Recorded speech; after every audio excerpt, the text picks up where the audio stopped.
All right, welcome to the Tarqaron podcast, everybody.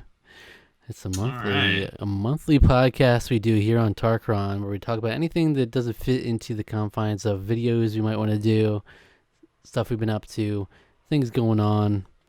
Uh, and then at the end of every episode, we'll be looking back on the last month of videos as well as reading any comments that you might have left on our videos. So, what you got going on? Yeah.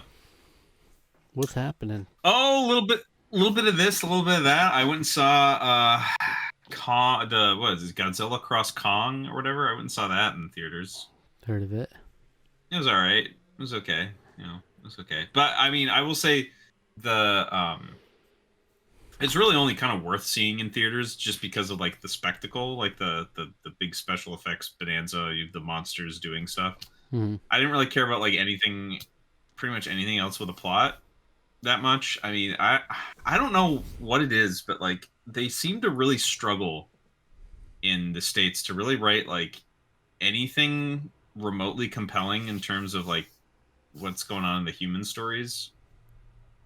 I don't know what it is, but it's weird. But I liked all the stuff with Kong, his adventure. I like Godzilla basically being like Earth's destructive protector. It's kind of great. It's like destroying like wonders of the world, protecting the world, or at least defending his territory, which I guess might be ultimately the best way to kind of look at it. But I have no idea. yeah, it was decent. Yeah, it was pretty decent, and I guess it's done pretty well at the box office too. So Yeah. yeah, Yeah, also worth noting the last episode of the podcast we did was the Chaos Edition. So it was. we didn't So even get to talk about like what we were playing or watching at the time because it didn't come I, up. I, Yeah, honestly, I don't even know if there's that much variation in stuff I've been. Well, I did. I also did. I was doing some platinum trophy hunting because I was prepping for the release of Final Fantasy VII Rebirth, which I wanted to play when it came out. I still haven't played it yet. I still haven't gotten around to 16. I'm almost done the. I did get the platinum trophy for that game for the 7 remake, and I'm now working on getting the trophies for the Yuffie DLC, or it wasn't even DLC. It was like they issued it when they released it for PS5, and then later for PC they included like another episode, which is like another like 10 hour, 5 to 10 hour sort of part of the game. Hmm. So um and yeah, that's been fun. I've been enjoying that. Um it's like kind of all I've been playing. I mean, more Resident Evil 4 remake with my bud Dubs spectating. That game is so good. Like it the original Resident Evil 4 is like an amazing game. I love that game. I might be so bold as to say this game's better than that one in at least in some aspects. It's shocking that they made a game. They were able to like remake a masterpiece and make another like a masterpiece basically. It's so unbelievably good. Um and yeah, I love it. I think it's amazing, and I'm really glad I'm playing it on the hardest, or not the hardest difficulty, but the whatever hardest difficulty was available to me from the beginning. I'm glad I'm playing it on there because that is making it a more rewarding and tense experience. So Yeah. um yeah. Okay. Interestingly, I don't think I ever got to mention that I beat Final Fantasy 16 because I beat it like the Oh yeah. beginning of last month, and then I never got to talk about it on that podcast. So Yeah, I think you may have mentioned it like offhand. You either mentioned it to me off camera, or you may mention it offhand in like a single video, but I don't even remember yeah, I if you mean it did was a that or long not. time coming. I had played it what I felt like was a good amount like the previous year, and then I realized like I was only a fraction through the game at that point.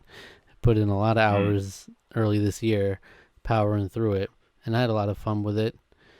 My main complaints revolve around like the combat kind of getting stale, things like that. Maybe some pacing issues, But overall, I really enjoyed it. Had fun doing all the different Mm. side quests and stuff. I was almost at 100% in that game, and I was like, I might go back and do that. And then always, whenever I finish a game, I'm just like, actually, never mind. I don't do. I never end up going back unless it's like a platformer collectible type thing. I rarely get myself to actually go back because I'm like, oh, I'm finished. So now it's on to new things. I went and Mm. I played through Princess Peach Showtime on the Switch. Oh yeah, okay, we talked about this briefly. Yeah. So it's What do you think? it was okay. It was okay. Nothing special. I have my issues with it, where it's like Yeah. it's very much. I have a hard time recommending it to anyone like above the age of 15 or so, because it's very much Mm. kid oriented. There's some levels that are so overly simple. There's even like little detective levels that are like, there's not much of a challenge there at all. And then where you want to see Mm. that challenge coming is with the collectibles. If you want to like naturally in those kinds of games, you want to try to go for 100% or more of the collectibles to make up for that. But I found the game to be really frustrating in actually doing the collecting, because it's one of those things where there are some sequences where you just take a couple steps too far and then you miss out on a collectible. There's some like segments that are like kind of on rails, you might miss a collectible, and the Mm. pacing of the levels themselves can be very slow in certain ones. So it's like you could miss one collectible out of the whole thing, and then you have to replay the whole thing, and there's still not Yeah. a hundred I've percent chance that you get that collectible again. So you can miss it again, and just like you just have to keep trying, and you play through these really slow portions of it. Like this, it's not exactly what I want in terms of that. Yeah.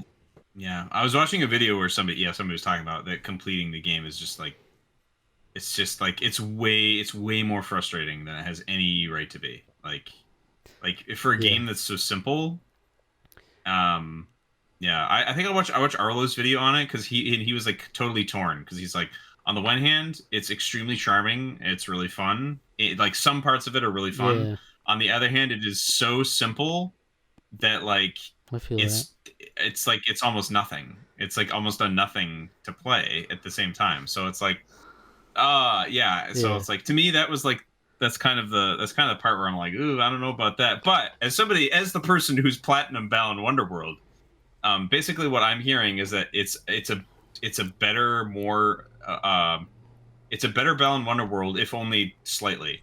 really.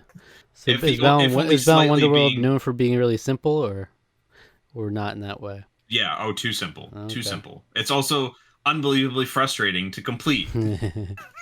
That's so bad. It's like Yeah. there's some collectibles that are pretty cool, and then there's like more ways to go for 100% after the game. Like it opens up a little like more added things on each level. Mm. But I'm like, I have very little incentive to go back on it because I just know it'll be frustrating. Like I miss one thing again, I have to go through again, and like some of the Mm. levels, yeah, they're so simple that you just have to go around like press a button here, and it's like not fast paced like a 2 minute Mario level. It's a slog to go through over and over. So it's very disappointing in terms of it doesn't do what Nintendo's usually good at, where it's like good for younger audiences, but also a little bit of an extra challenge for the older audiences, like with its other Mario type series.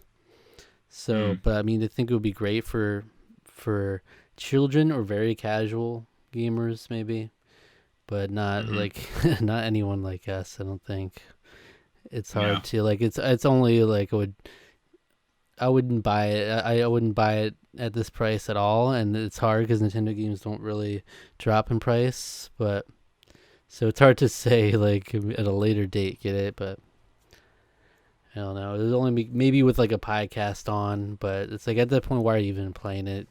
It was almost like an obligatory. I got to play this new Mario adjacent Mm. game, and I was like, oh, I like the collectible type games. Those are the ones I get in, and I'm like, I power through them. All 3D Mario games, I'm gonna power through them Mm. every time.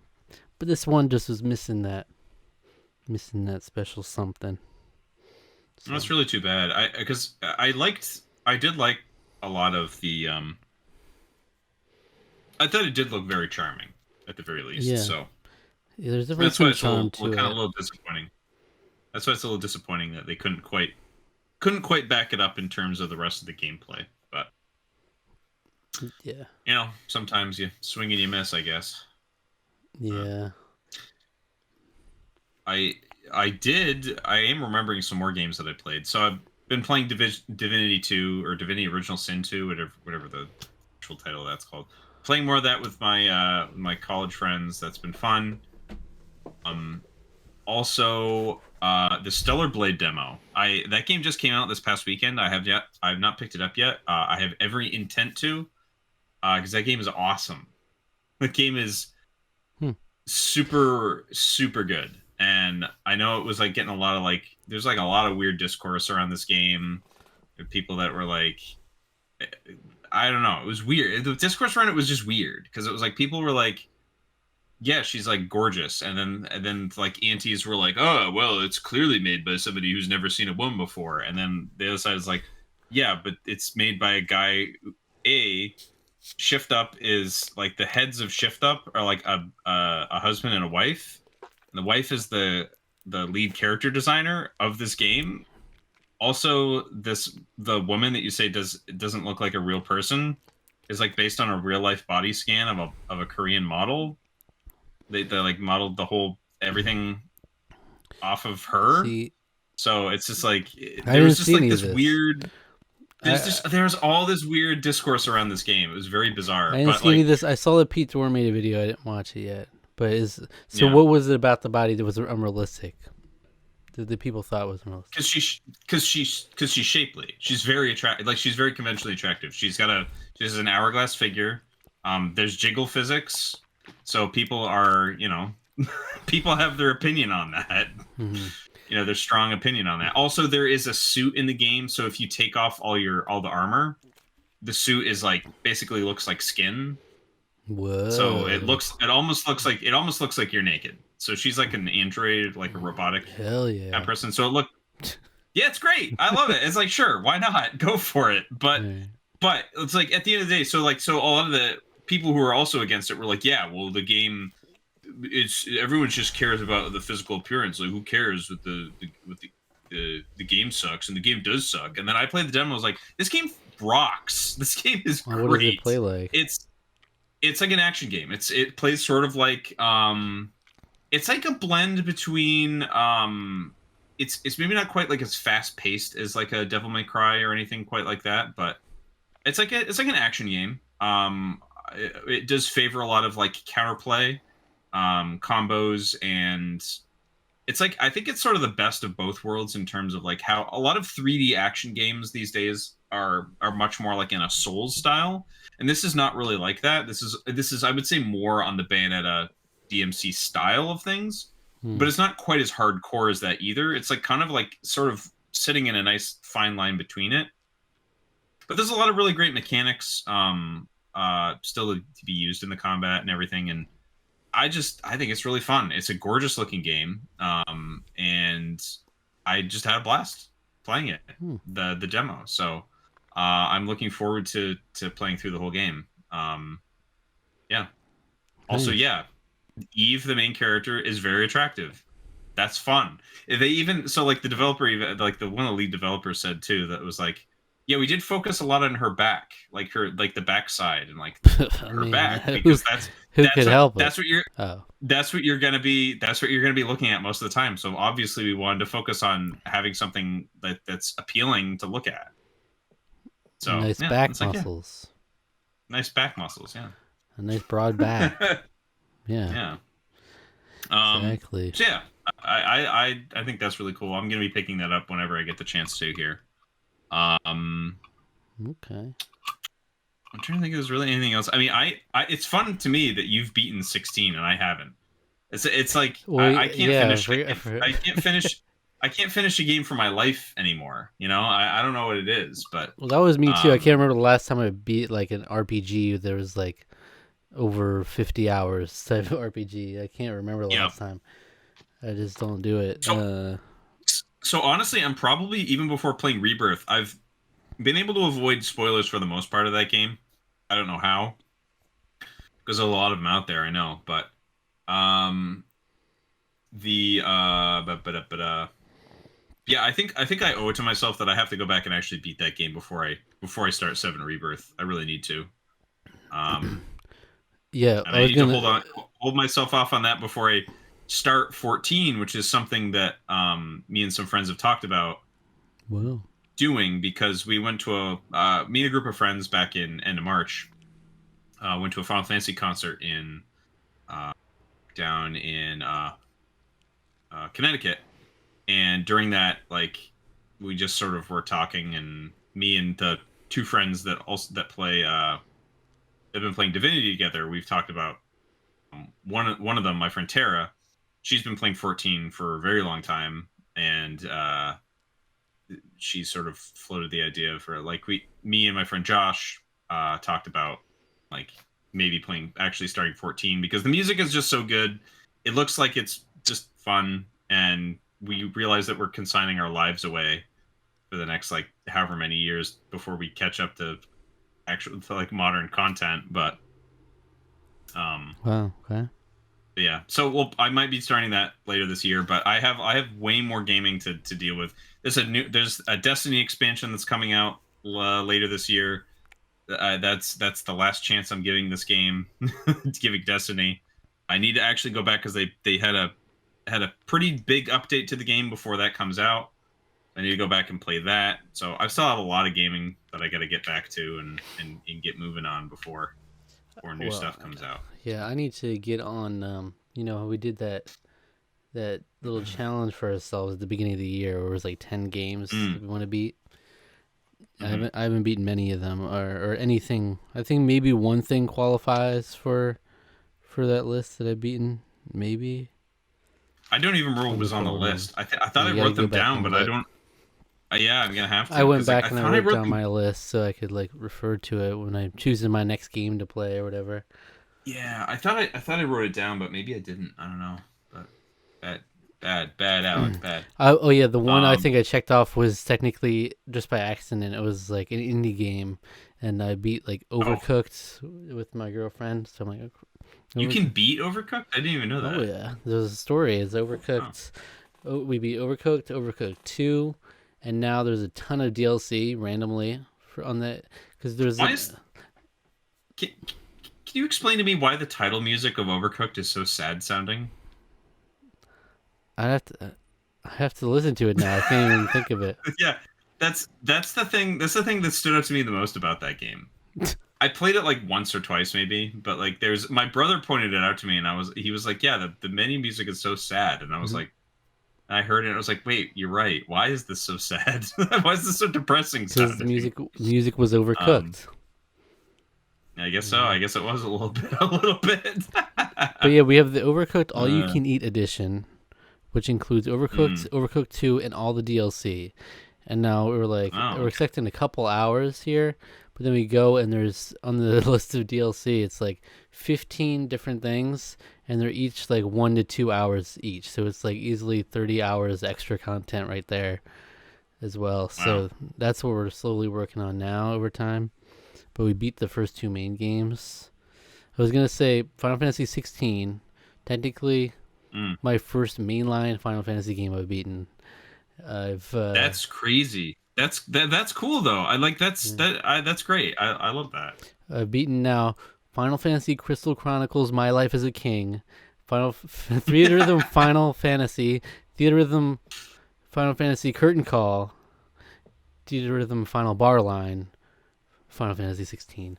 But yeah, no other main Final Wow. Fantasies, so I'll have to go back to some of them. I don't know which would be next. Final Fantasy 7 remake, maybe I would do that. Got that. Yeah, it's great. I mean, I would play the original first personally, but Final Fantasy IV is a nice Yeah, kind of well, shorter one. That's a good one that I might recommend doing. It's that one's like to me is like the best one to sort of recommend to like people that are new to the franchise because that has pretty much everything that you could ever really like expect in a Final Fantasy game, like in terms of all the like plot twists and turns and it's the first game that had a real significant focus on the story and the cast of characters, and so it's a little generic, but like I think in the best kind of way. hmm. So Also, yeah, I was gonna say It is funny that I beat Final Fantasy 16 before you, because it was you and Rusty talking about it on Otaku Brothers. So you're like first I impressions. That's what inspired me to get it. So yeah, yeah. I mean, I did. Yeah, I kind of fell into a rut from memory last year, and then like I was like right around that time, like right after that, like I just sort of like couldn't bring myself to like play a whole lot of games. I don't know. But I yeah, I don't know. mean, I've been I went through you just several months of not playing Final Fantasy 16 at all. So I went mm, back into it. That's the beauty of Final Fantasy 16. I think if it's to remember for nothing else, is the different features it has. It makes it easy to pick up and play. yeah. And the thing where you can see the lore, like during cutscenes, you can pull it up. I think that kind Active, of yeah, the stuff active you'll. lore thing is one of the best things. I think every video game should have that. Like every video game with a That's what I'm complex saying. story should Yeah, have that. Yeah, and yeah, I think those are things that could actually change uh, games moving forward like this more than anything. yeah, yeah. I so there is DLC coming out for that too. There's actually one part that's There's already one released. I And do want there's to one play that's that. coming out fairly soon as well. So yeah. Yeah, I do want to play that for sure. Um, mm. Any other games you've been playing? I played Balatro a little bit, which is like an indie game. That's like an indie card roguelike. I played that for a little bit. Um, Other than that, I mean, there's not been a whole lot. I don't think that's about it. Okay. Um, yeah. Now, sort of related to video games. Something that I watched recently that I really liked was Super Eye Patch Wolf's most recent video on I think it's called The Bizarre World of Fake Video Games. Mm-hmm. Super fascinating. There's two specific videos that I guess I want to highlight. That's that one. Just really just very bizarre, very cool and weird, where he sort of talks about like how like a lot of there's a lot of like art projects out there that are like games, or they build like worlds with the language of games as Mm-hmm. like kind of a focal point, but like they don't then have to worry about like years of development time. It's like they can kind of build out a world and build out a story and lore and all this sort of stuff, using sort of the language and the stylings of video games, but like they don't have to like they don't actually have to spend the time to develop it. But so that's really interesting. I definitely recommend like going to checking that video out. It's about 2 hours long, but it's definitely worth it. And then another video that I'd recommend was the recent video that the gaming historian did on the Oregon Trail, which is a game Mm. that I grew up. I played in elementary school. I have a Everybody, lot of yeah, fondness, yeah. an extreme amount of fondness for that game.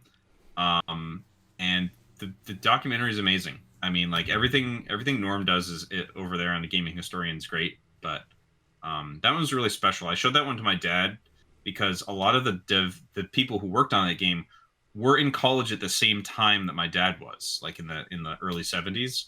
So there's a lot of talk about that when they were developing the game as sort of like a curriculum thing. And my dad, like I could tell, like I knew my dad was going to love this because it was like set around the same time he was in college. And yeah, sure enough, that was like it was like he loved it. Like Mm-hmm. he was like, oh man, he was like reminiscing about things that he talked about, like ed majors doing in terms of like curriculums. And yeah, so definitely super worth it. A nice little slice of history on probably the greatest educational game ever made. So yeah. Yeah. I would say it was worth noting that I watched two of the Walking Dead spin-offs. You know, I'm a big Walking Oh, Dead okay. fan. I've watched every Yeah. episode of the main show. They've had a few spin-offs now. Uh, and I watched The Ones Who Live and Dead City. You know, it's not going to do anything for you unless you watch The Walking Dead. But I'd say I binged both of them pretty quickly, and I have one more of Mm, the main spin-offs to get to. There's a couple others I might touch on later, but one that I'm kind of like gonna prioritize soon. But those two are both great. I think they're doing a really great job with these spin-offs from what I can see so far. Um, mm. Of course, there's also the Quiet on Set documentary that came out. Yeah, I guess we didn't really talk about that on here yet, did we?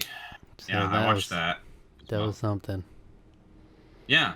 Um, I I think I conveyed you my thoughts about sort of my general thoughts about it off camera.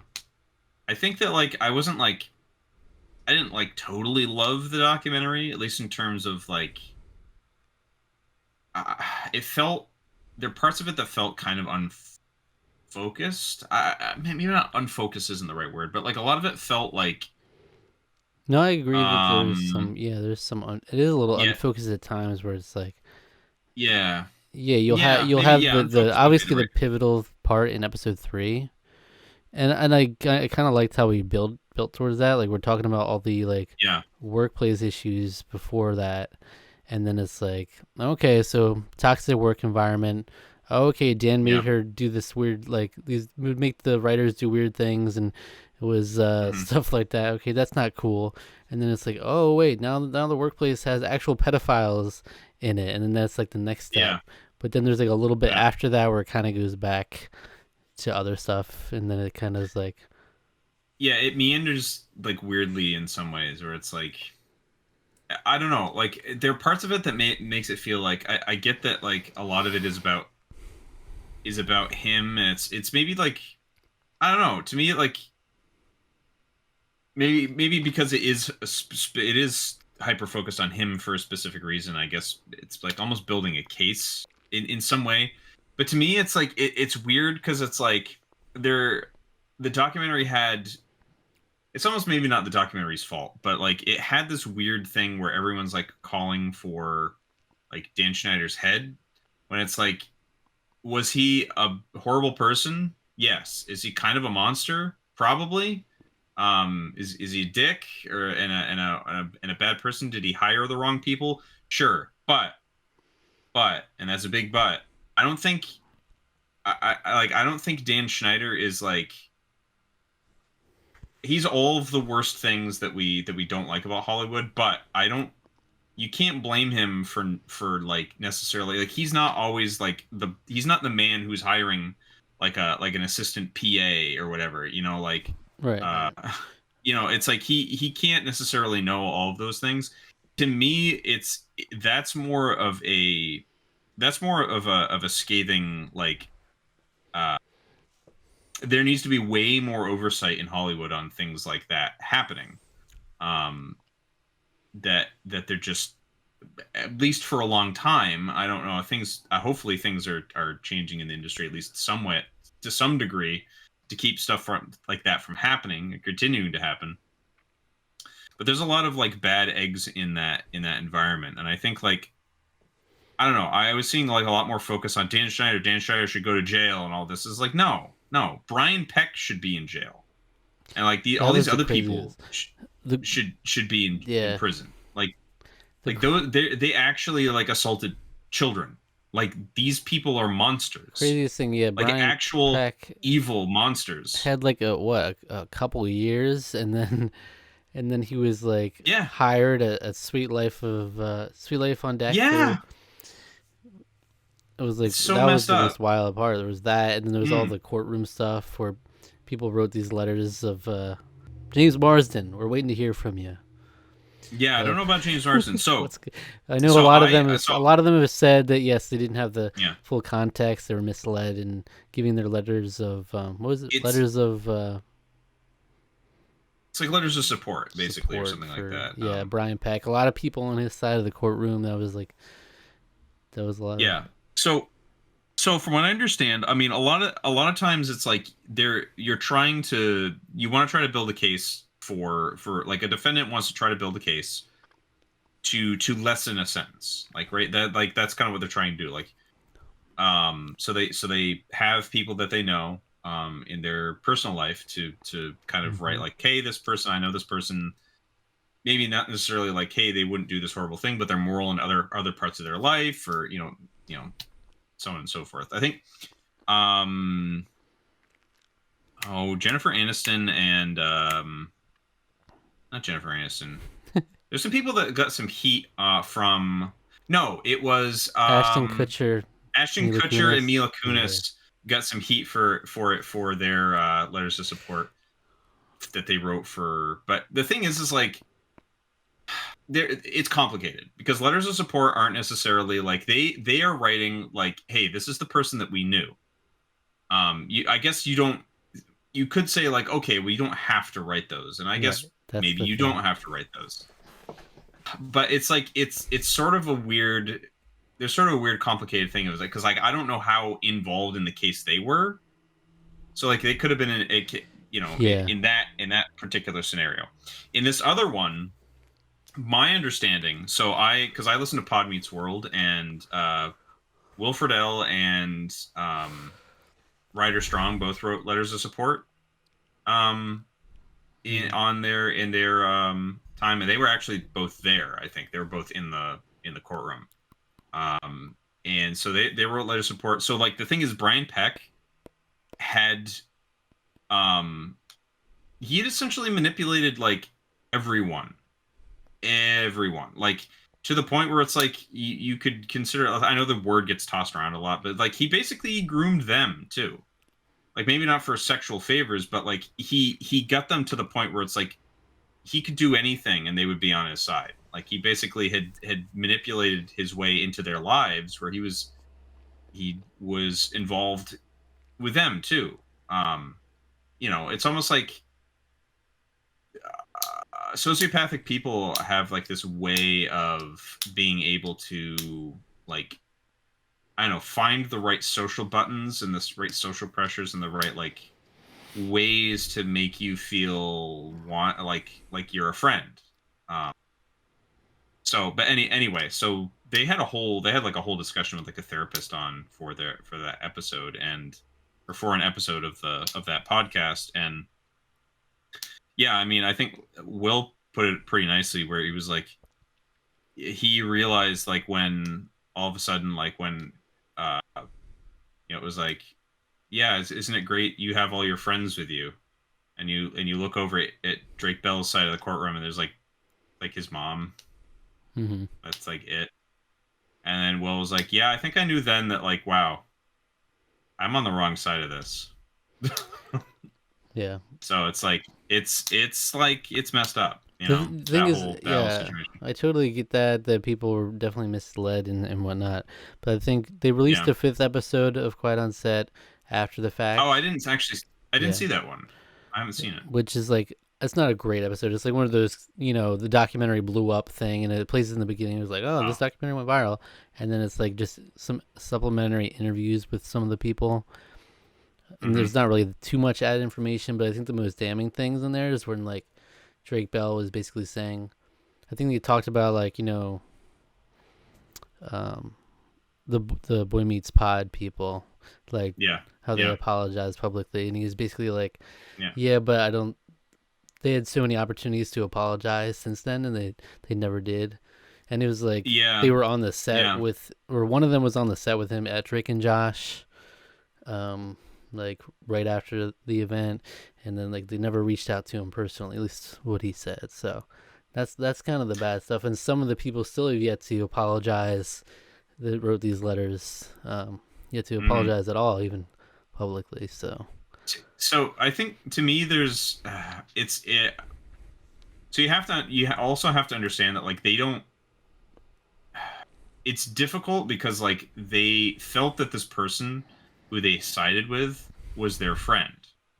Like it's this weird like that's the sort of like dark or evil sort of like manipulation where it's like even after they know what they've done is wrong, they still kind of feel like this weird like loyalty to this person that they thought was their friend. So even though they know he's in the wrong, like that's why like both of them said like they've seen him since then, like in like other contexts and stuff, and they like it's this weird like they want to have nothing to do with him basically, but it's also this weird like it's just like that when somebody inserts themselves into your life like that, it's like it's hard. I guess I don't know. It's sort of hard to get all the tendrils out, to chop all the tendrils out of your life when they've almost like latched onto and almost like parasited their way into you, more or less. So it's like I'm not defending them for. I think they absolutely should have like apologized to him. I read a thing where Ryder has actually reached out to specifically to Drake Bell and like really like was very profusely apologetic for everything. That was all I heard about it. I don't know if Will ever did. But yeah, I don't know. I think it's kind of sickening in a way, like how much that can like because it essentially completely damages their relationship uh, to a point where it's like you have to work through that. To me, that's something that you have to work through in therapy after that. Like there's no way that you can, because like it's kind of easy to me it's a little easy to sit on the sidelines and to be like, yeah, well, they can just go apologize to him. But I don't know how that sounds to me like that's actually a lot harder than just saying, like, especially if you want to like really mean it and you want to really like make sure that you're sincere and that you're the parts of this person that you defend, like that you're able to sort of maybe even forgive yourself to a certain degree for like aligning yourself with this person. There's this weird, I don't know, I think it's a little bit more complicated than that. That being said, I do agree with you, and I think it's horrible that like more people haven't come out and said anything to him. It's like James Marsden, crying out loud. he's busy on Sonic 3. He's busy on Sonic He's 3, filming man. Knuckles. He's He's busy. got no time. Yeah, he's got no time. He's got no time. He's a busy man. Well, yeah. If nothing else, I think the documentary was very great it brought these things to light. And from all accounts, the directors seemed to handle all the issues with care, and like everyone who was involved with it seemed to have good things to say about them and how they handled everything and made them comfortable. Except for Mark Summers.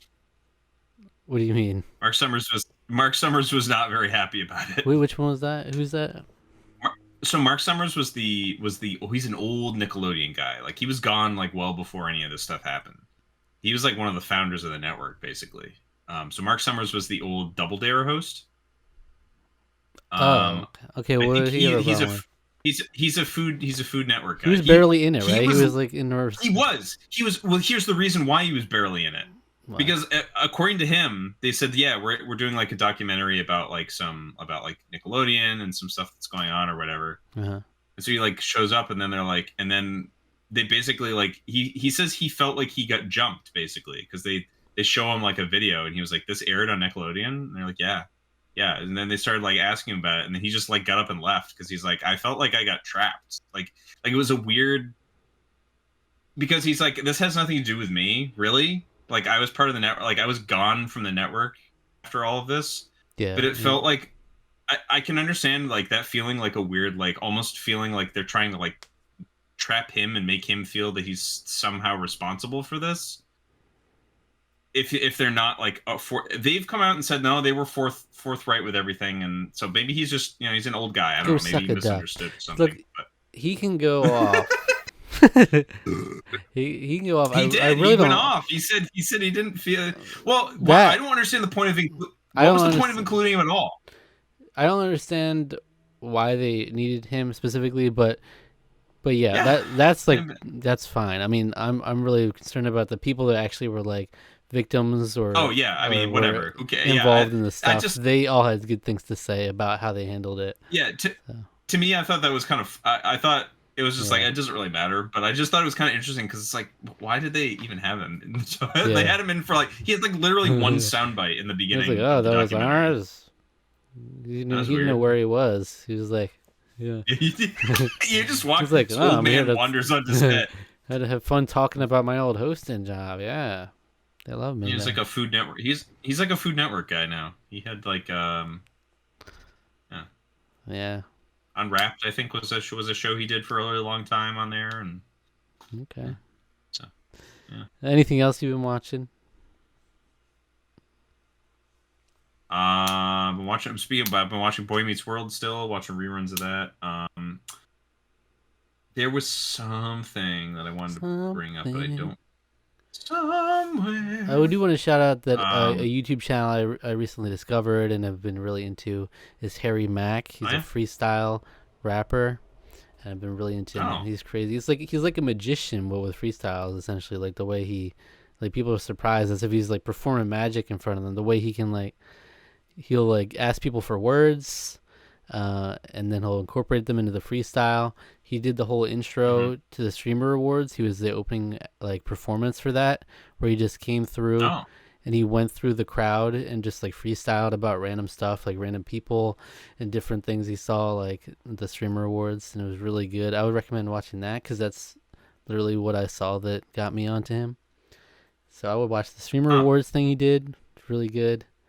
But he's like crazy recall. Like he's done some freestyle for some pretty cool people. Like he did one for the Yankees.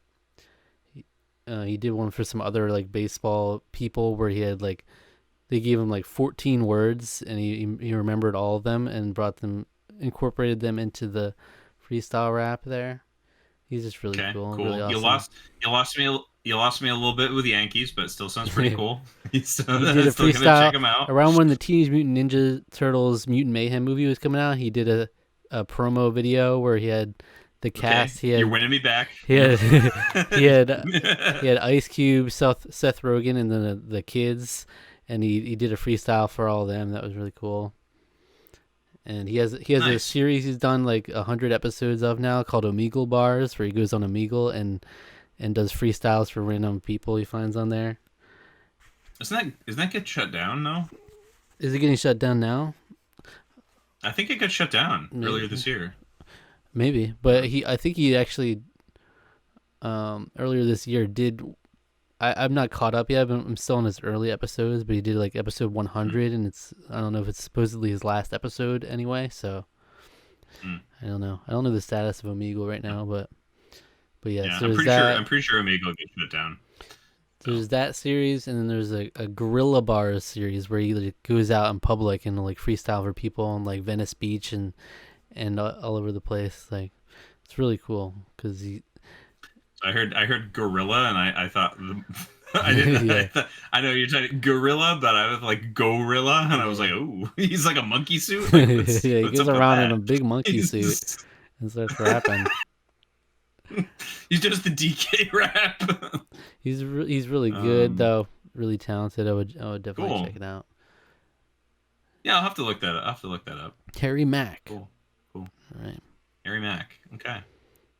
Oh, okay. So I did think of two things. One, I don't think I talked about it. Saw Dune Part 2. Mm-hmm. Fantastic. Even better than the first one, which is a movie that I love. Totally recommend seeing it. It's out of theaters now, but yeah, love that. I've also been watching Andor, Okay. um, so I'm finally catching up on some Star Wars that I missed. It's amazing. It's like one of the best things that Disney since Disney bought Star Wars. You're a big Rogue One It's fan. I better know than the that about Mandalorian. you. It's better than Mandalorian.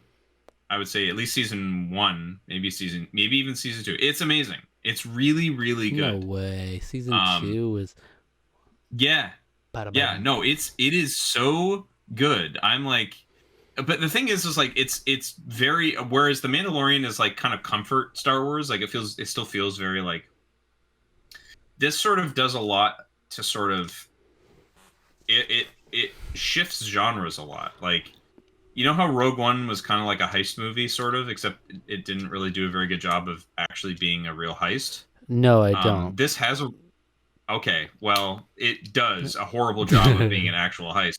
This has an actual heist in it, and it feels like a heist. It is so tense. It's so good. Oh my gosh! What There's was the first three episodes of this feel like a noir film, Mm. I'm in love with Well, Andor. I think it's amazing. that's not fair because So you're biased. Because like Cassian Andor has always been one of your favorites. hey, hey, okay, no, I'm so no, he is not.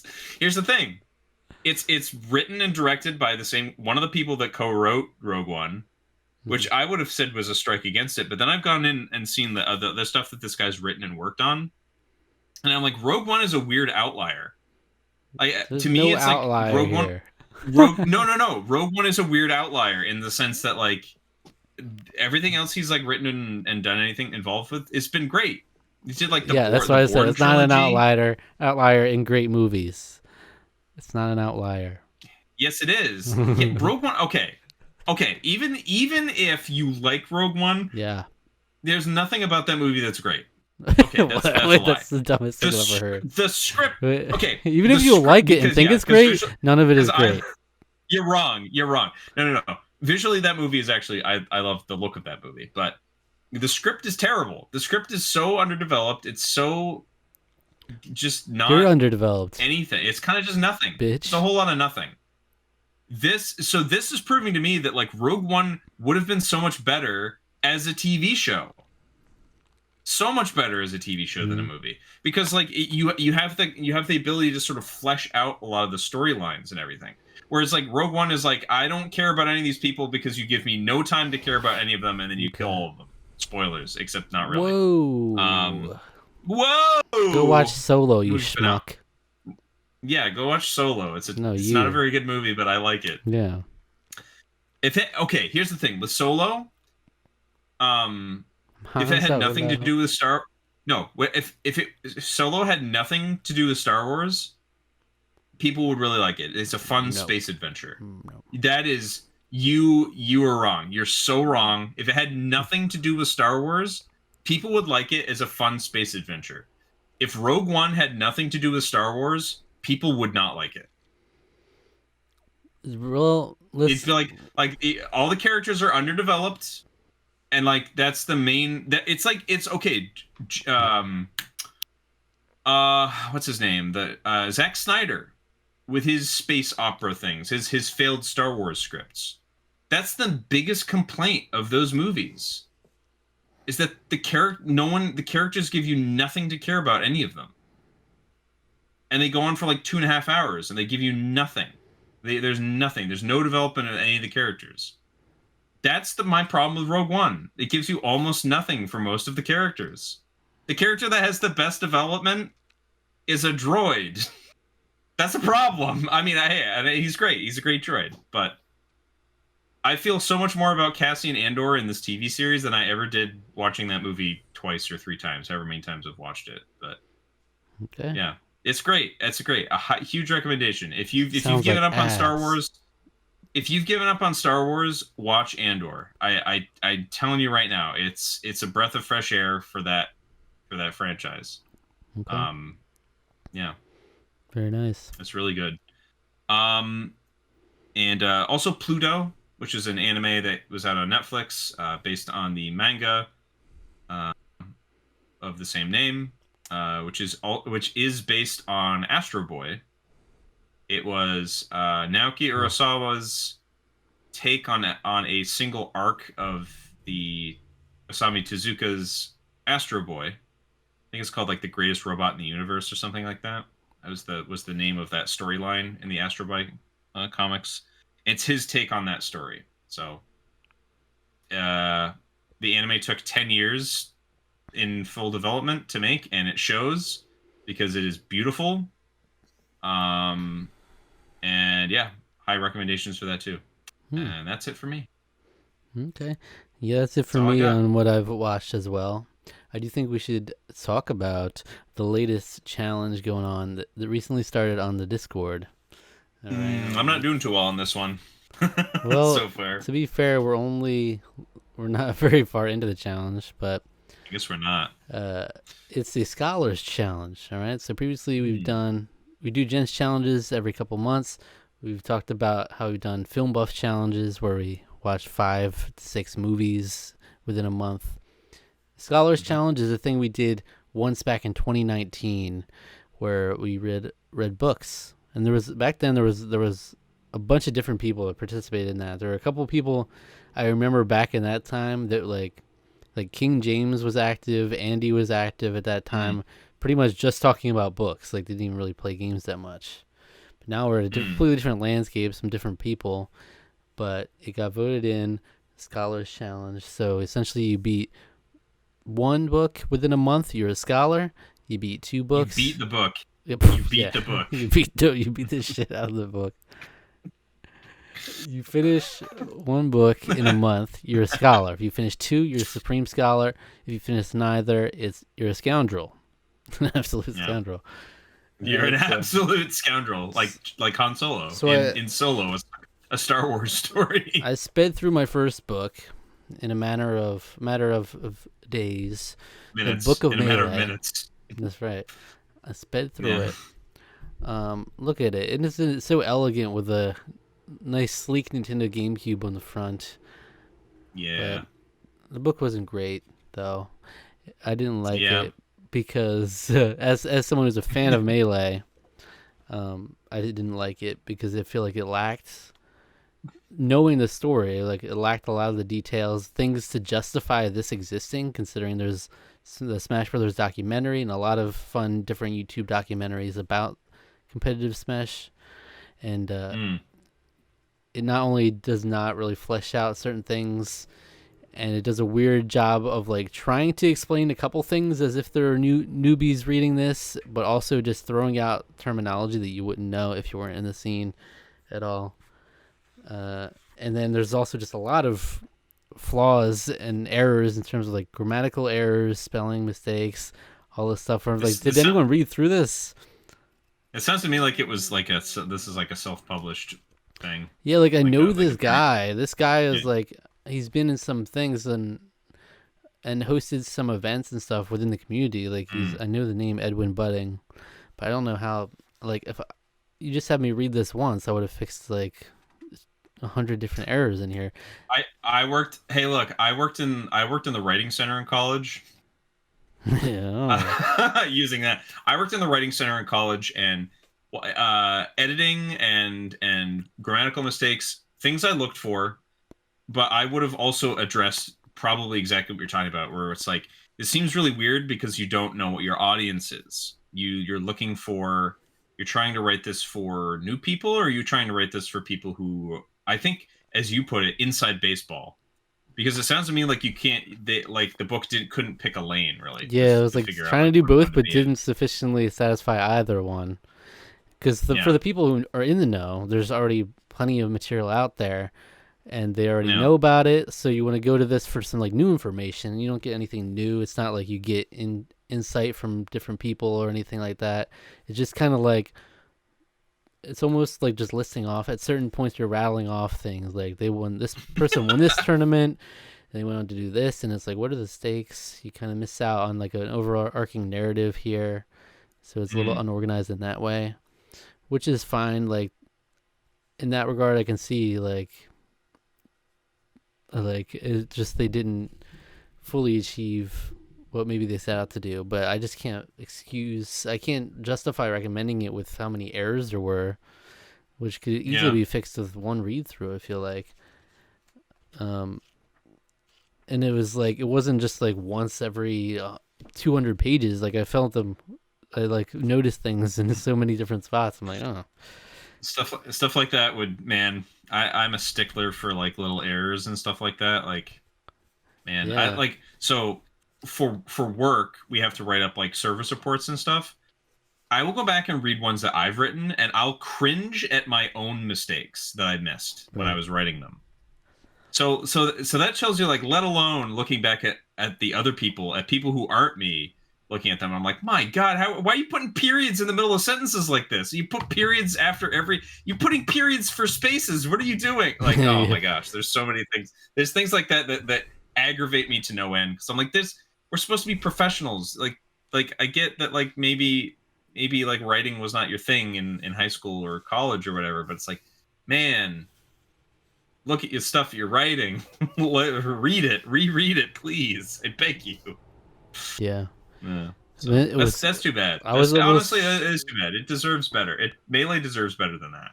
I was almost shocked when I saw this page that showed editors. I'm like, huh?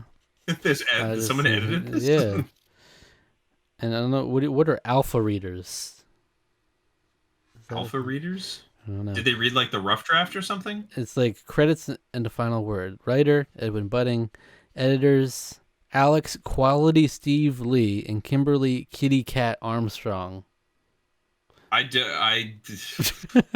on what you're saying, I don't know if I'd nickname yourself Quality Quality there, Steve. Bucko. And then alpha readers. There's a ton of people listed, including some players like PPMD is one of the main focuses of the book. But Mm-hmm. yeah, if you want to get into competitive melee, it's a very interesting. There's a lot of very interesting history to it, over 2 decades of history. There's the Smash Brothers documentary, which covers like the first almost decade or so. We watched a bit of that together. Watched a bit of it, yeah, but was trying to watch it with Yeah. you back when we were watching stuff on here. Mm-hmm. It's really good. That's like your baseline. That's what got a lot of people into competitive melee. It already does a lot more, and it's a lot more interesting. I think a lot of things that are interesting about melee, you kind of need that visual for too, like to see different techniques and stuff. It doesn't do much to describe that in here. Are there pictures in this book? Nope. That's the thing. Yeah, I think you need something. You need something in there. That's rough, man. I don't know. And yes, there's that, and there's maybe they want to avoid copyrighted imagery. I guess this might be something they want to watch out for or whatever. But there's plenty of YouTube documentaries in general out there that's covered stuff that's first documentary. There's a lot out there.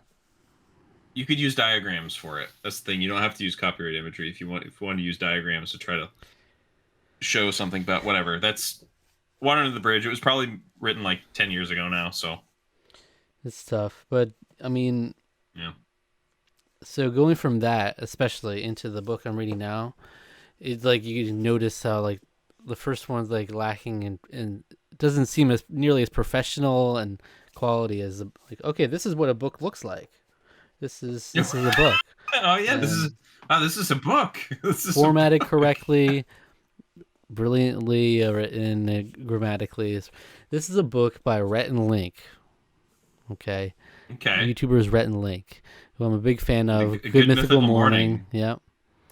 They previously had a book called Rhett and Link's Book of Mythicality, which I also had on my list. But I think that's generally, I forget what that was about. I think it's generally just about them and stuff. This book is like actually a fictional book, but it's got like a couple of characters that are like inspired by them, and you can definitely see like elements of their friendship in there because they've been like lifelong best friends. But there's two characters in here called Rex and Leaf, so they're inspired by them. You can tell. That's funny. Even little details like Leaf doesn't like tomatoes and stuff, and Link notoriously hates tomatoes. But they have a character named after their friend that they grew up with who passed away like when they were young. So there's like a character inspired by him in here. But overall, it's like a really cool. I've been speeding through this one as well. It's about 320 something pages. I'm at page 200 at this point, so I'll be able to knock this one out no problem. Wow. But it's really interesting. Great. It's almost like a young adult novel, but it's like a mystery drama, young drama elements to it. It's almost like it felt like the same kind of vibes as like a Stranger Things type of story, which is really cool. Like young kids trying to figure something out together. Someone gets in trouble, stuff like that, and you're uncovering stuff happening. Literally, yeah, there's kids on bikes and scooters, and there's a whole thing about how Rex likes to use a scooter, and Leaf criticizes the effectiveness of using a scooter to go around. It's fun. It's a fun book. I'm really liking it, and it's not losing my attention. So like the challenge is doing exactly what I wanted it to do, because I read like one book 2 years ago, but other than that, it's like I haven't been reading in years, and I've always liked reading and I've had plenty of books that I wanted to get through, and I just need that push to do it. So it was like, come on, one of these days the Scholars Challenge will be picked again, and Mm. hopefully, I'm hoping after the challenge I'll be able to keep going with it. But you never know until you don't have a challenge looming over you whether I'll be able to stick with it. But I've been having a lot of Mm. fun reading. This is a matter of I think like 10 or so days at this point we've been in this challenge, and A lot, almost through a lot of two. people have finished books already. Yeah, but you have until the middle of May, basically. So it's like the middle of Yeah. April to middle of May. That's the last how the challenge Yeah. lasts. There's always a chance to Yeah. finish. What were the books you were assigned? I didn't even. I just went right into it. I didn't even talk about who it was paired with or Yeah. anything. Yeah. I was paired with Holy Hand Grenade, and they picked for me. Well, Casino Royale is one of the books, which was gifted a couple years ago by Rusty in one Hmm. of her gift exchanges. How about that? I found it funny So how he pointed out, he was like, "Just for you, I gave you the Final Fantasy Seven yeah, book." But meanwhile, Casino yeah, Royale is also just for you as well. I don't know if he knows yeah, that. kind of, yeah. I'm a giant James Bond fan. I've been meaning to read those books for a very long time. The original Ian Fleming books. So what I know of is that the kind of the delight of the film Casino Royale, the Daniel Craig one that came out in 2005, is that it or 2006, 2005, 2006, one of those years, is that it did actually follow the book to a decent degree, from what I understand. Like it's set in modern day as opposed to the 60s. It probably would have been maybe the 50s, early Cold War. So the setting's a little bit different. Um, and Casino Royale, the film using uh, uh, Texas Hold'em poker as opposed to baccarat. Um, but from what I understand, like basic plot points are fairly the same. But I'm very curious to see how much that shakes out. And then and then the other book was The Kids Are All Right, a Turk's side story, Final Fantasy VII. Yeah, right. Which all the Final Fantasy VII, everything in that universe is written by Kazushige Nojima. Literally everything that's been written, as far as I'm aware, of Final Fantasy VII, books, short stories, all the games related to Final Fantasy VII, everything in that universe is his baby. So, um, yeah, I even actually just reading the back of it, I was like, oh, this character that was in the remake, she's in this book. Hmm. I'd never heard of her before. She wasn't in the original game, but here she is. She's in this book. Wow, I was like, that's pretty cool. Can't wait to read it, and I haven't read it yet. So Yeah, that's probably what I'm gonna start with, though. Because that's light. It'll be something kind of nice and easy to get through, and I love the Final Fantasy VII universe. So yeah, yeah. It's worth noting that for the first time in I think over 6 years of RNG, Gens challenges and all these side challenges, I was paired with my brother. We had never been yeah. randomly paired together, not How about once. what the heck was that? And yeah, for the Scholars Challenge here, so he gave me these two books. He went pretty easy on me. I had like the Alexander Hamilton book on here, some really hefty ones Yeah, like that I could yeah, have been nailed with, and would have been a lot more tough to get through. But yeah. I didn't have anything overly. I don't think I had anything overly like super long. Um, I did have the. I'm trying to actually remember what was on my list. Um, but I gave Holy Hand Grenade the as a classic. There's one classic. Oh, Three Musketeers. There's a classic literature. That's a book that I love. It's a great book. And then The Color of Magic, which was the first part of the Discworld series. mm-hmm. So, which is like, I guess he enjoyed it, from what I understand. It does feel like he's sort of like it just kind of just sort of ends, or maybe that it just sort of stops partway through it. But yeah. Yes, So, I gave my brother Ask Iwata, the famous oh yeah, yeah, yeah. famous book. I've been meaning to get it myself. The famous book. It's a famous book in Everybody knows. the gaming community. It's one of those gamer books. Yeah. It's like you got Ready Player One, you got Askawada, and people are like, "Ooh, read Yeah. that." I didn't want to be basic, but I was like, "Come on, Yeah. you gotta do that." Most of he had like 80% Michael Crichton books on his list, so I gave him Jurassic Park. Yeah, I saw that. Yeah. See what he thinks of that one as well. I actually bought Disrupting the Game specifically for this challenge, which is the Reggie Fils-Aimé book. Yeah.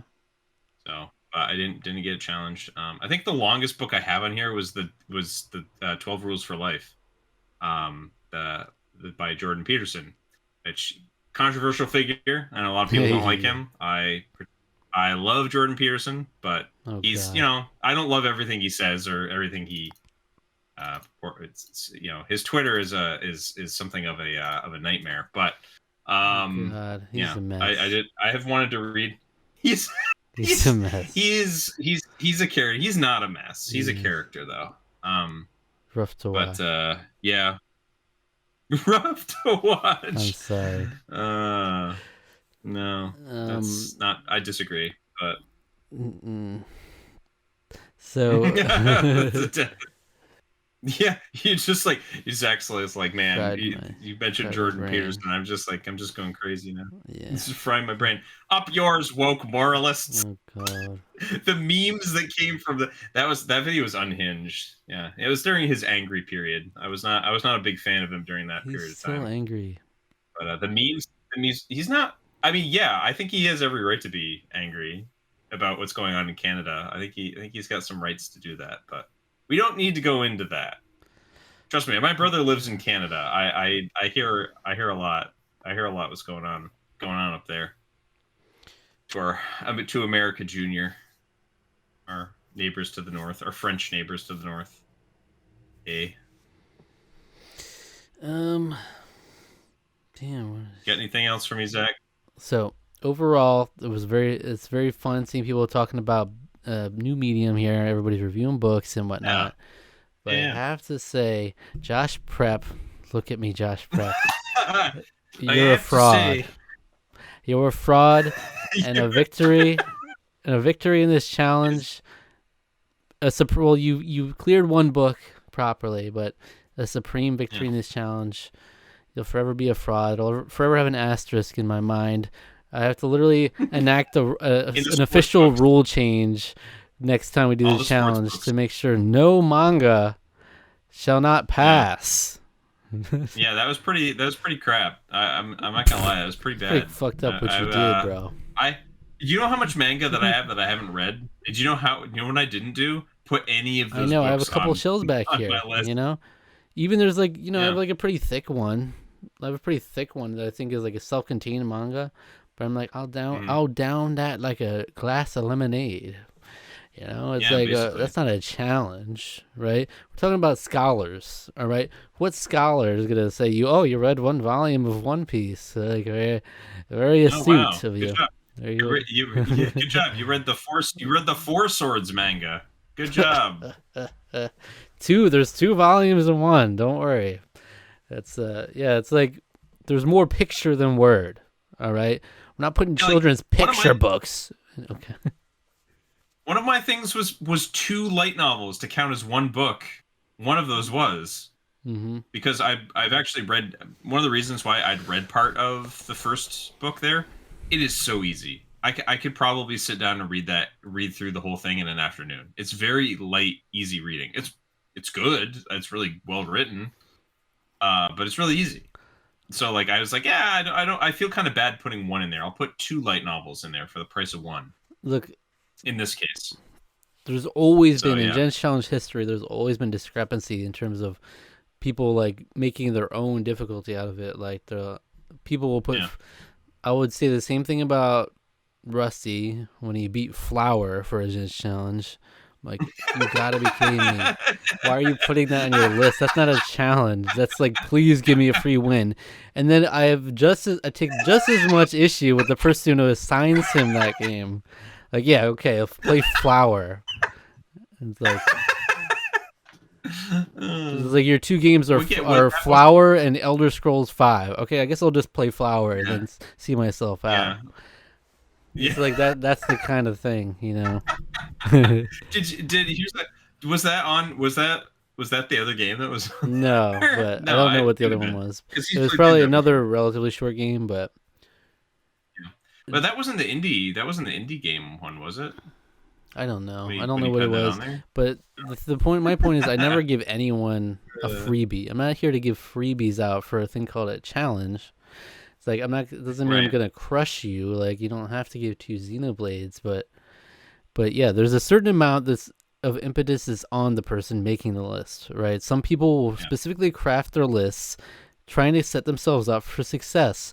And it's like, let me put, I could easily do that because I have so many games of unfinished. I could say, let me Mm. put 15 games that take me 3 hours tops to beat. I could do that if I wanted to make it guaranteed a success. But no, I'm going to give myself a challenge. I might fail, I might succeed, but let me put a bunch of meaty games on there. You know, I think I have people's an idea. morals, people have different moral compasses here. And so we're Zach, you seeing should go that. on. You should go on. You should do a book tour. You should write a book on it and do a book tour like Jordan Yeah, Peterson. You clearly have a passion sure. about this moral It's a morality. moral No, conundrum that we can't all see eye to eye on, but I thought we could all come united. It's the thing is, at least when you have, he had one manga on his list. yeah, All that Boss Chaz had to do in response was not pick that one, and he and then dropped the what do you do? ball. Come on, these You two drop. are in cahoots. These are the two they're supreme in everything, and they set up like I don't. All right. Zach's taking a Don't think you're stand slick. here. When I saw the 3 game Monty Gents challenge and I see like we got an NES game that takes 2 hours to beat on here. We got like I was like, oh, you're trying to pad your list so that if you get 3 games, you have to play 3 games. You're gonna knock them out of the park. Uh huh. There's Yeah. riggery happening, and Well, hey I Zach, don't I've like got. it. I think I have an idea. I have an idea for the next Gents challenge. I'll tell you that. I'll tell you that. So, I have an It's idea like for it. it's An like idea. minimum minimum 8 hours completion time. Well, one. I We've mean, one had thing we was had like one you like that could before, which we need to bring back. Honestly, the true the Gents True Gens challenge. challenge. Yeah, we had like the least people beat that, but that is kind of what we need. We need to actually challenge people You again. need to You tough know, when them the up. Gents. I will say this. I will say this. I will say this. When the Gents challenge started, you know, it was actually like legitimately you're challenging somebody to do something in the game besides beat it. Like Yeah, there were some that were like you have to do this in the game as well as beat it. that was back Like when they were I legitimately did Tales of Vesperia. I had to do all the different, what was it called? All the different the True parts. Vesperia challenge. Yeah, The True Vesperia achievement requires you to play through the game at least no, twice. not that, not So that. yeah, No, the one that is like okay. you had to get all the different pieces of something. I don't know. It was Oh, maybe all the pieces of the devil's arms, maybe. I don't yeah, know. something like that. But I remember Yeah, that. But I mean, that's hard. there's That's hard too. That's hard. there's a balance here. Like that was the Wild West back then. Andy would just be like, "Oh, you wanna challenge this person? All right, go ahead," and it would just pair him up like willy nilly, like. And then it's like, oh, Hmm. you have to do this. Like you just decide, oh, you have to play this game on extreme difficulty, and it's like, oh shit. So I like a certain amount of things being within your control, Yeah. but I think we should all look within ourselves and say, is this a challenge, or am I just sucking myself Is it off? is it a challenge to put 10 indie games on here for my gents challenge? Yeah. Is it really? Yeah, that's true. That's true. It's Well, so we're seeing that in book form now. So now I have to go in. yeah. I have to make a new rule if we do it again and say no manga, absolutely not. And look, you can still there's still ways to make it easy on yourself. You can still pick later books or whatever, and so that's unavoidable. People will Well, interpret it in different well, the hey, challenge in different ways, but you know, well, hey, Zach. Here's the thing. That's what they found out when they're making Oregon Trail is that they were, they you don't account for the deviousness of your audience. Of like putting swear words in the tombstones or gaming the system in a certain way. People always look for a way to do that. People are devious. You want to break the You game, try to do right? a good thing. You try to do a good thing. You try to be nice, and no, you come in here and you try to break the system like a cheater, Like, really, it's not pumpkin that eater. serious, but It's not, but but that's why I was laughing because it was very funny I'm how just like, passionate you were we're about it. watching these two people come in and steamroll a competition. They never drop a game now. It's Supreme Gen every time.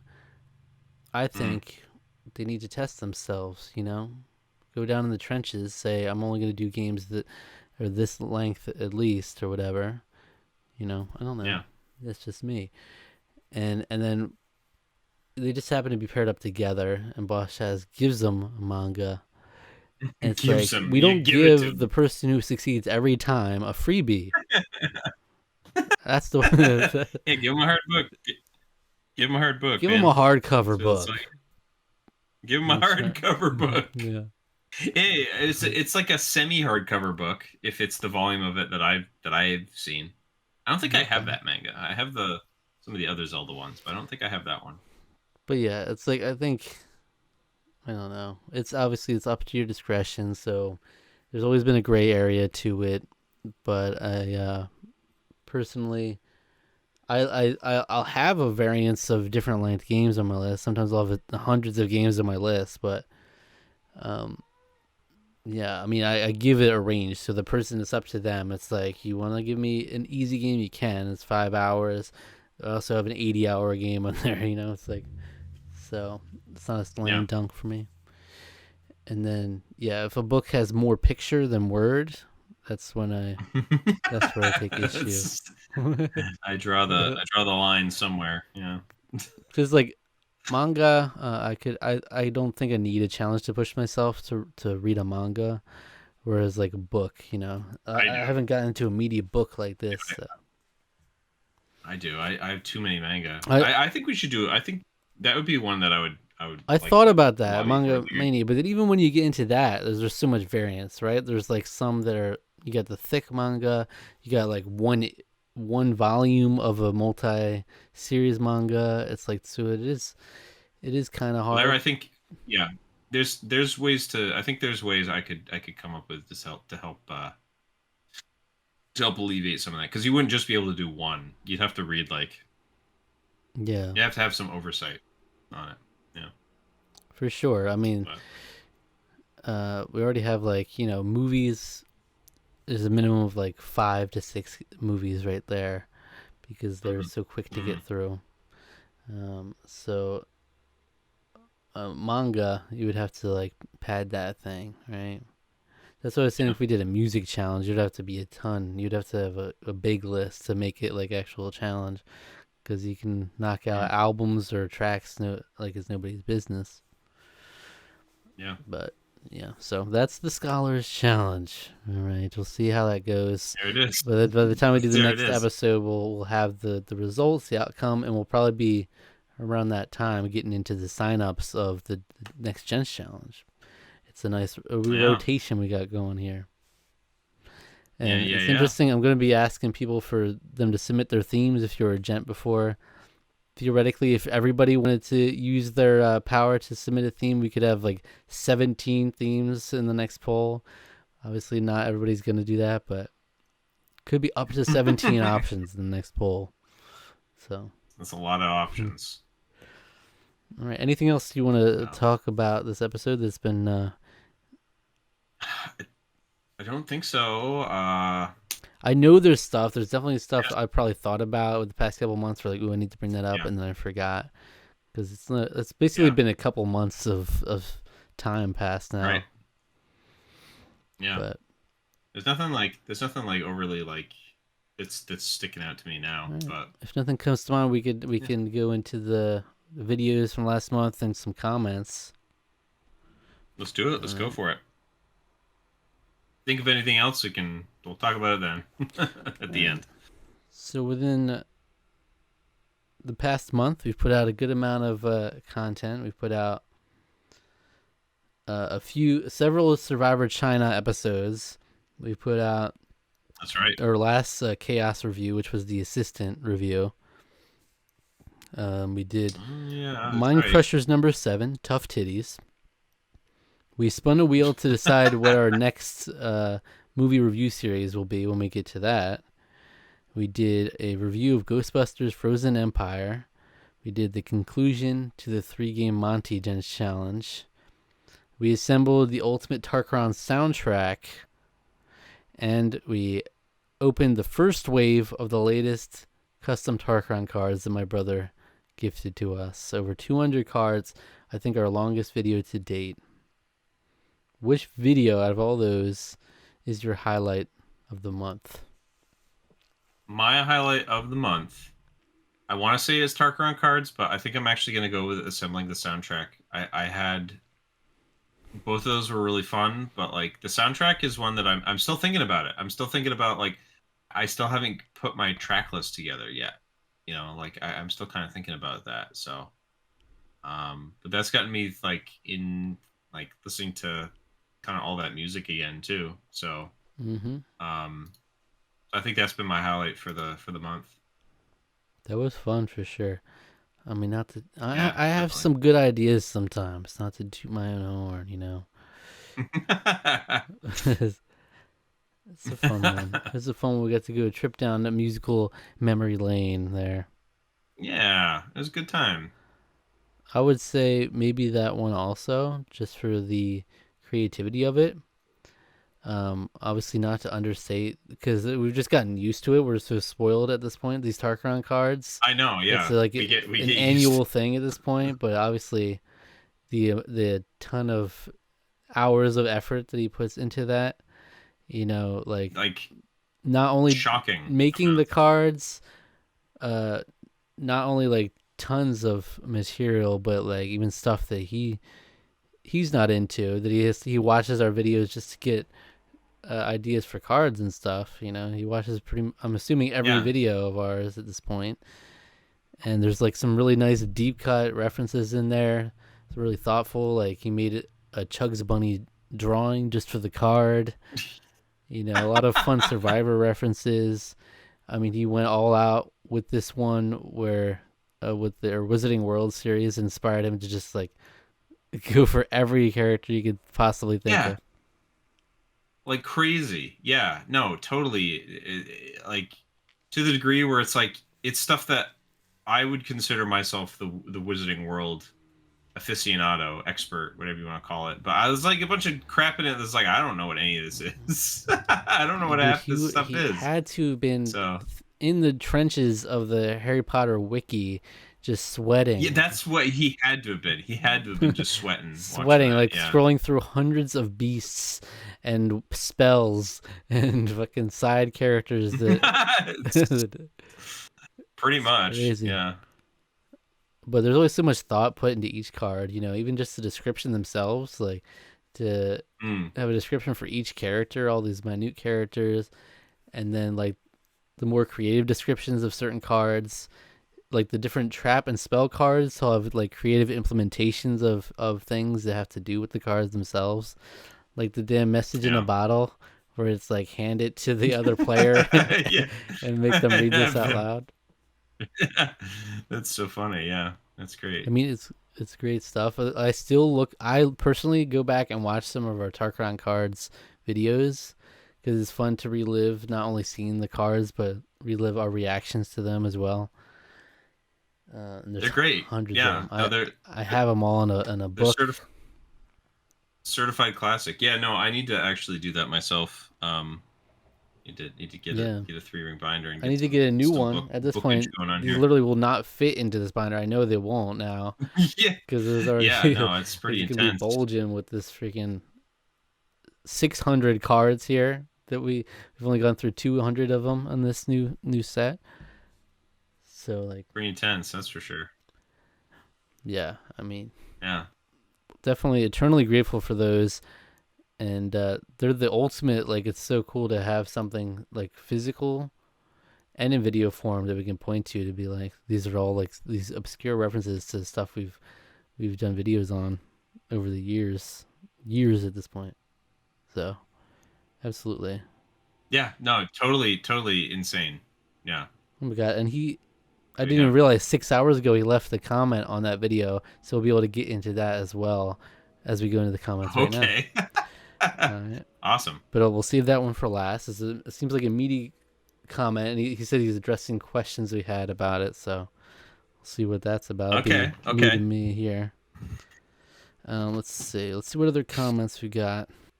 Survivor relevant ones that are spoilerish or are better addressed in towards the end will be of the season will be addressed then.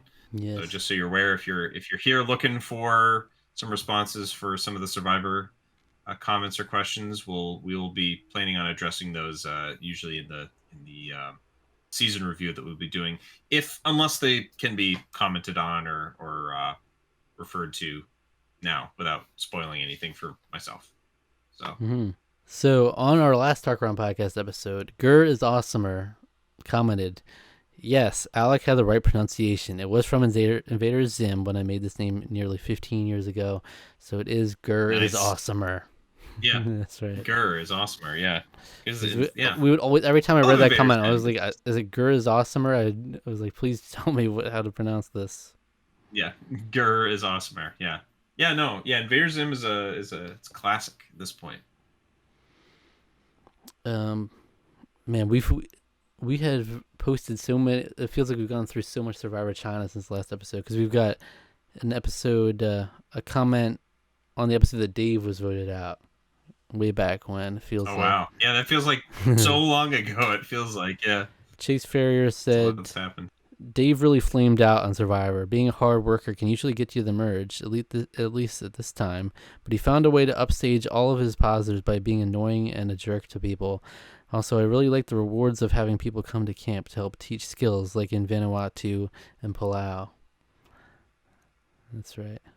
Yeah. That is a good point. I actually kind of like that too, because it's like it's one thing to like go experience like a cultural event or something, but it's another thing entirely to have them come into your space and to like fix things for you. You know, it's just like it's a totally different experience. So yeah, I agree. That's pretty cool. It always makes for a memorable moment too, and we could never forget Da from Mhm. Vanuatu, where they're just so Yeah, sad to see him go. no, When he left. never. I can never forget that whatsoever. Da was like, we gave him the. I would have given them the MVP if it was That's right. if we were doing that. I don't remember if we were doing that at that point, but Yeah. yeah. R.E. Louie, our friend Rusty, commented on Hey. our next movie review series video. He said, so excited for the new movie review series. The first movie is a consistent comfort food movie for Lauren and I, so I couldn't even quantify how many times I've seen it. Hans Zimmer's score of the second film in particular is fantastic. Oddly enough, I saw Dead Man's Chest 2 times in the same day because it released around Thanksgiving, so I saw it with both my mom and dad's side of the family that weekend. LOL. I also watched the fourth and fifth movies recently for the first time and was surprised how much I enjoyed them. Looking forward to the reviews, gents. Ooh, I'm gonna have to disagree with him there. I'll I don't disagree think on Dead Man's Chest on the review. fifth at the very. No, no, no. Oh, which? No. I don't. Dead Man's Chest did not release around Thanksgiving, and the reason that I remember this is because I was on vacation in Cape Cod when that movie came out. So you think he just And that was completely during made the up summer. history here?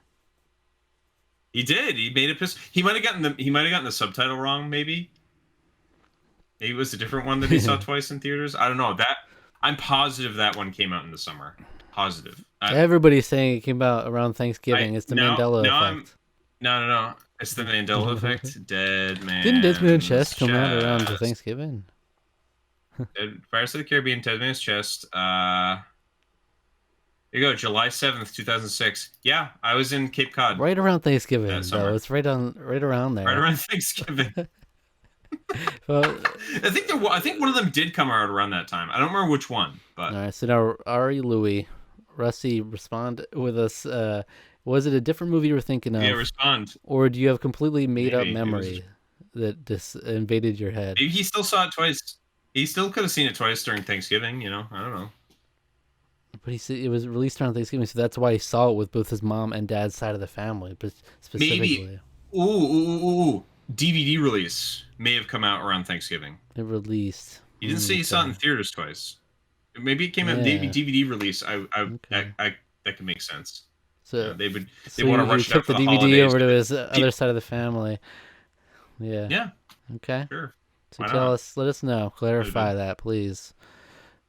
No, but I actually totally agree with him on the other stuff. I watched. I haven't watched it like super frequently recently, but I used to watch Curse of the Black Pearl like probably like once a year at least. Oh yeah.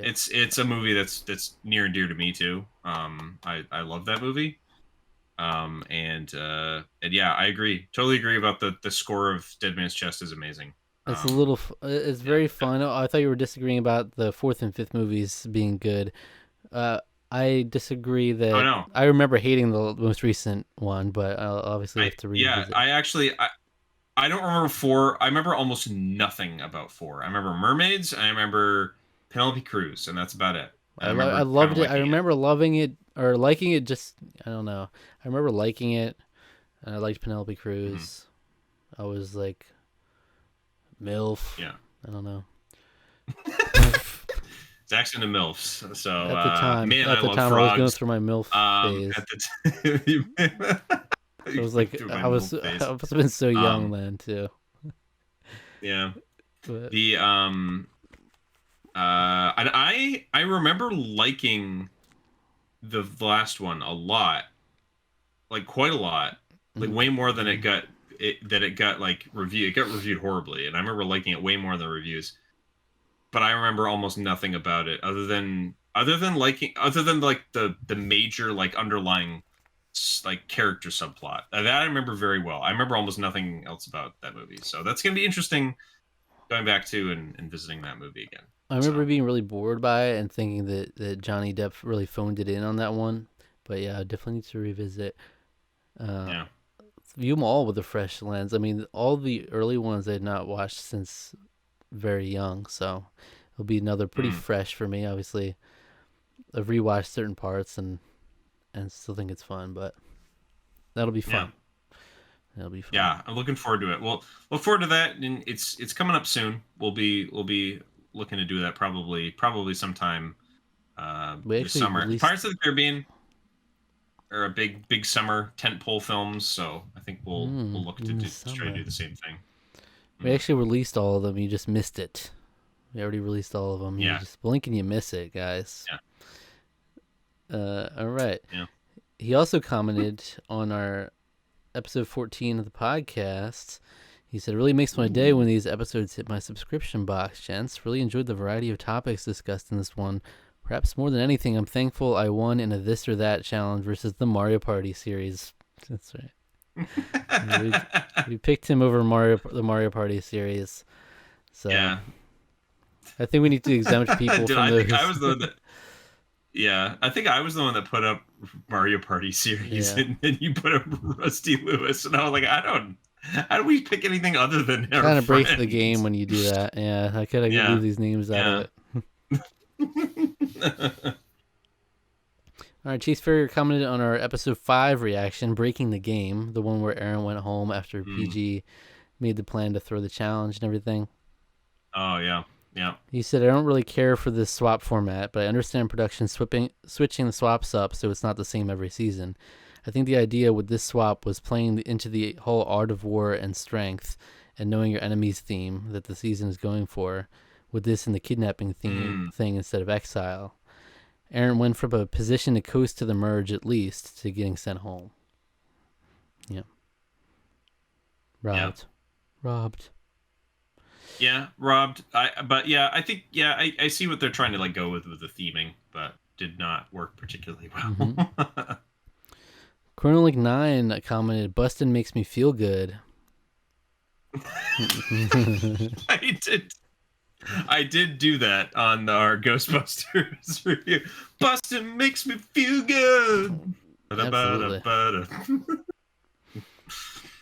Man, I love the Also, Ghostbusters. Even when they're crap. Well, okay, huh. I will amend that. I love the Ghostbusters, except for Ghostbusters 2016. I do not love that movie. Right. Yeah, that movie sucks. I'm not. Episode 5, the same episode of Survivor, my brother commented on it, and he said, Because remember we were talking about who the most screwed over players were after seeing Aaron voted Oh out. I yeah, was like, who are the most screwed over players? yeah. We're going through a bunch of them. He said, your discussion about who was screwed over most, even though you already named Jonathan and Wanda at the top, you can add to it that they were particularly screwed by production because not only were they eliminated before they even got to play, but they were intended to be returning players in Guatemala until Oolong did so poorly that they swapped in Stephanie and Bobby John instead. That's right. Yeah, I remember. It's so rough. I remember talking about that back in the day that they were originally going to be Bobby John and Wanda being brought back, which would have been nice, a nice gesture after screwing them over previously. But they're like, Or "Oh Bobby shoot, John? You mean Wanda? You mean Jonathan and Wanda? Jonathan and Wanda." Yeah, Yeah, you said Bobby John and Wanda. Bobby John and Wanda would have been even better. We would have seen Wanda in the same position Stephanie got in that season for sure. Yeah, she would have gotten to the end and gotten no votes because she's just too cutthroat and she was a veteran of the game. We can't. She already had her shot, you know. She had her shot where she got cut loose by production. Yeah, she would have been singing the whole season. It would have been a big liability, though. They wouldn't have. They've had to cut so much footage. Stop singing. Wanda. It's like Scout doing her singing. No, it's like Courtney on Survivor Panama, where she was like, "Do you want me to sing to you?" I still sometimes think about that scene with Sarge. It's like a nom stare, and it's just her singing and pounding away like no one's listening, but he is. Yeah, that scene's it's good. All right, so someone else commented on Ghostbusters Frozen Empire review. Their name is Ghostbusters Collector 8593. All right, they commented, as a fan, it pains me to say this, but I have to be honest. Ghostbusters Frozen Empire is a bad movie. The film is total a mess. It's boring, poorly paced, confusing, convoluted, and overly complicated. There are far too many characters, some of which have been needlessly shoehorned into the story. It's overstuffed with unnecessary dialogue, dull subplots, pointless characters, and scenes which go on far too long. It's not funny either. I didn't laugh once during the movie, and neither did the audience I was watching it with. Neither is it frightening. It's not really Laughs funny. and scares are the two things you expect from a Ghostbusters film, but this latest entry in the series is completely devoid of any. Jason Reitman and Gil Keenan may be talented directors, but they're the wrong people to be writing Ghostbusters films. Afterlife was mediocre at best, but Frozen Empire is just plain bad. With a heavy heart, I rate this film 3 out of 10. I feel a lot of fans are in denial about just how bad this film is. All right. Yeah, I think I don't think it's great. I don't think it's like that bad, because that's like 3 out of 10 to me. That's like Ghostbusters 2016 bad. I mean, like, granted, I think the 3 out of 10, I give it 3 points. Hey, you tried to be a comedy. That's the 3 points I give it. You tried to be a comedy. Comedy films are not easy to write. Like, I don't. That's why you don't see any of them anymore. Yeah. Right? Like, you got a bunch of Hollywood hacks, just a bunch of hack screenwriters trying to write whatever in the industry these days. That's why they have people who have no interest in the franchises that they're writing for franchises like the Halo series or freaking Witcher. You know, you got these people that just don't care about the source material. And yeah, comedy films are hard. So I can see why they've gone towards the action adventure kind of route. And yeah, I mean, it is a mediocre movie. 100% agree with you there. Maybe I'm a little bit in denial because I'm a Ghostbusters fan, but I think there's still more. There's enjoyment to plumb out of the movie. But I'm also still kind of on Zach's side, where I think the franchise might just be better for the franchise to just sunset at this point. You know, it's like, yeah, you had a good run. We don't need you to keep going. I do disagree with Ghostbusters Collector that Ghostbusters, the two things you come to expect are laughs and scares. I don't think I've ever been scared once in a Ghostbusters movie. No, it's true. Yeah, people say that, like, the first movie has like horror elements, but like they're almost all like played for laughs. Yeah. Like almost every single one of them is played for a joke.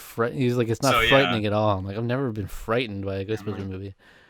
Like the ghost is giving him a blowjob.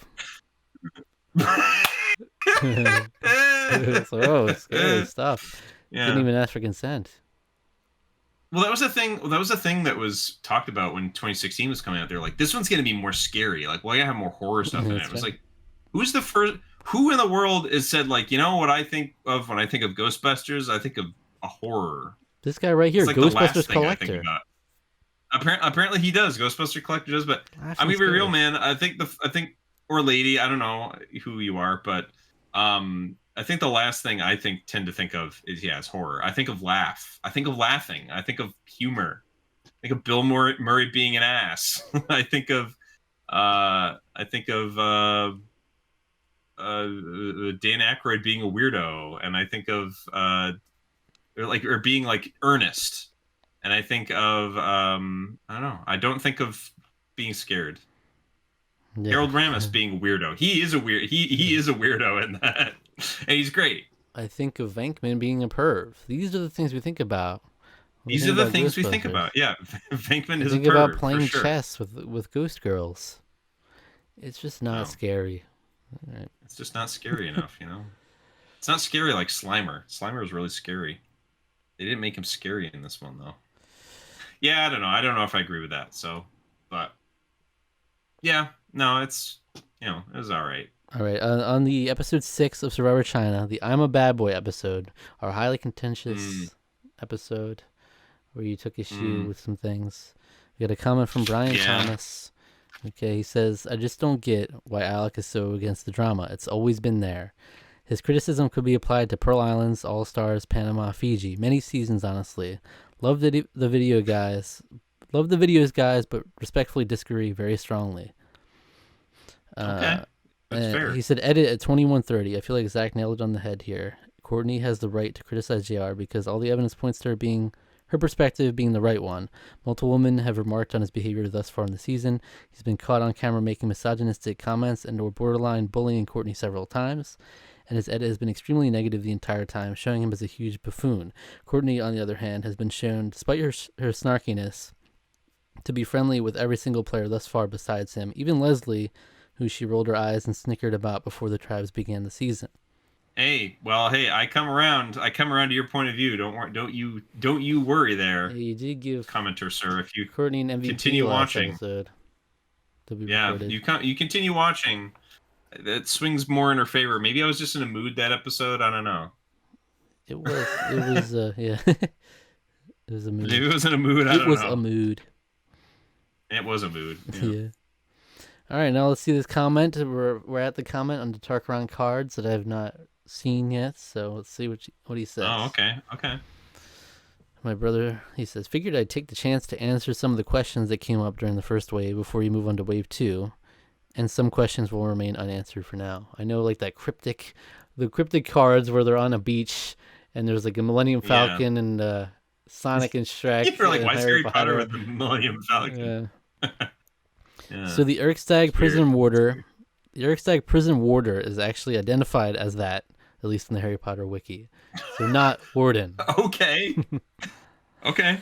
I've just looked it up, and apparently a warder is essentially a prison guard, not quite as powerful as a warden.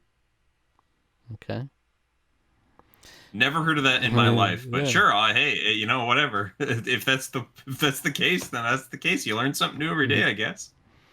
Prince Farhad So. is indeed from the Call of Duty Mobilized game that Zach beat for the Gens Challenge. He loves doing these COD games with largely unknown characters, so Prince Farhad joined Sergeant John Davis from Dual Card StarCraft Edition 2 as the Who Dat COD character reps. Yeah, we don't get Price. We don't get Soap McTavish. We don't have Ghost. No, we have John Davis. Nebulous is a spell used by young Dumbledore in Crimes of Grindelwald to obscure the visibility of his chat with Newt Scamander by creating a dense fog in the surrounding space. Okay. Right. Killin is indeed pronounced chillin. Like I was saying killin the whole Chillin', time, even though yeah. Yeah. should have known chillin. Yeah. It's very That's right, unique because chillin'. it was Yeah, I spelled should've- that way, and it spells like it shouldn't be pronounced that way, but it is. Mm. Elphius Doge did apparently appear in the Order of the Phoenix as one of the Order's representatives that whisked Harry Potter away to the safe Oh, house. His name wasn't mentioned as far as I recall, and may have even been a different actor, but the Harry Potter wiki identifies him as one of the members present. Also, okay. it's a little harder due to the print, but there is a little Easter egg in the lower right corner of the image on the Elphius Doge card. It was intended to be very subtle, but the printing made it even more so. I don't think he explains, so we have to actually look. Oh, Elphius okay. You were Doge, gonna. Yeah, lower I'm gonna right have to go. corner image. Gonna have to go get that. I brought those over. I brought those out for my housemates Okay. to see. So I haven't. I don't have it with me right here. See if I get lucky and I can find it real quick. Elphius Doge. Wow. What a Wow. Hey, how pull! about that? That was lucky. That was great. What a pull, indeed. What is this? Lower right hand corner. What the fuck am I Is supposed to there be a seeing? Doge? Did he put a Doge in the picture? I don't Like see a it. Shiba Inu?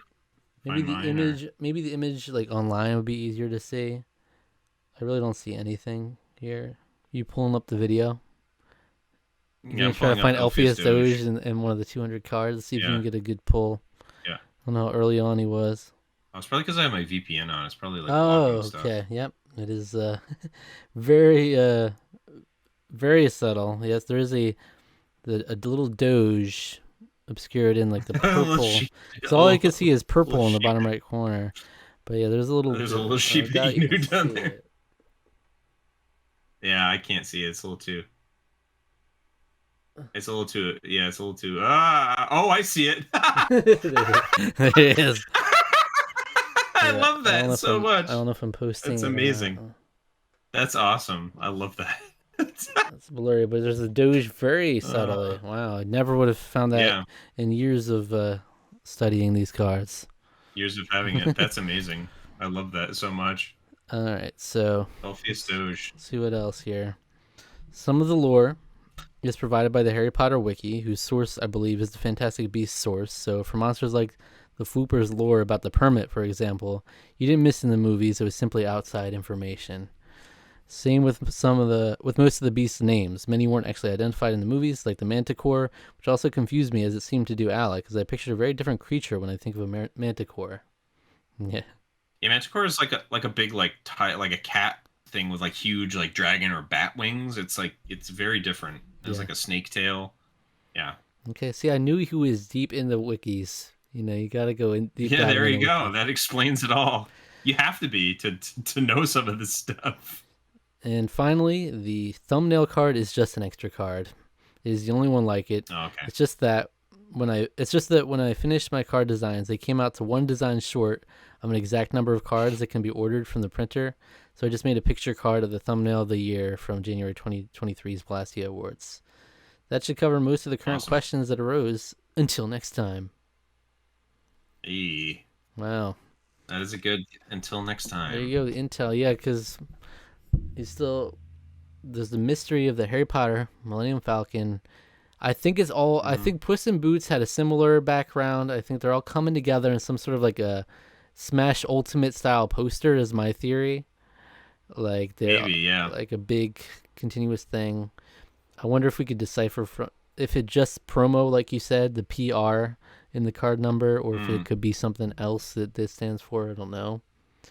But yeah, Hmm. I'm expecting maybe you're right that that rolled up thing has something to do with it.